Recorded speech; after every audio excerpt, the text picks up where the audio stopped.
Ang intense ng mga kaganapan ngayon sa abot kamay na pangarap sapagkat ikakagulat ni Giselle ang sasabihin sa kanya ni Don Pepe tungkol kay Doc Carlos. Dito nga ay walang kaalam-alam si Doc Carlos na meron na palang malay si Don Pepe at dito nga ay hihingi siya ng pabor sa anak niyang si Giselle para bantayan siyang maigi. Samantala matapos ngang walang makuhang fingerprints ang mga pulis kay Moira mula sa medical equipment sa kanilang hideout ay sunod naman nilang kukuhanan ng fingerprints ang anak niyang si Zoe. Kaya naman ay manginginig sa takot itong si Zoe dahil sa alam niyang mabibisto silang mag-ina pag siya na ang nakuhaan ng fingerprints ng mga pulis.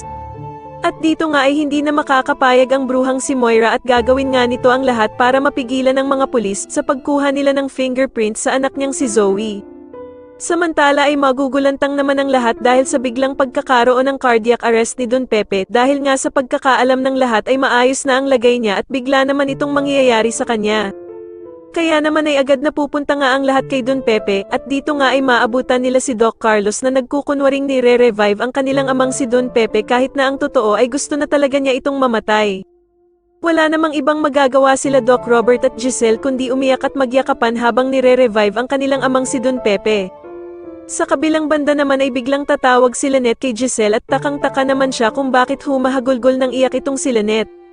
Kaya naman ay agad niyang tatanungin si Lynette kung bakit ito umiiyak at kung meron nga ba daw na nangyari sa kanyang amang si Don Pepe. Samantala ay wala namang kaalam-alam si Doc Carlos na gising na pala talaga si Don Pepe at nagkukunwari lang ito kaya naman ay naririnig niya ang lahat ng sinasabi ni Doc Carlos. Kaya naman ay kakausapin niya ang anak niyang si Giselle para bantayan siyang maigi dahil sa meron nga daw na pinaplano ang demonyong si Doc Carlos sa kanya.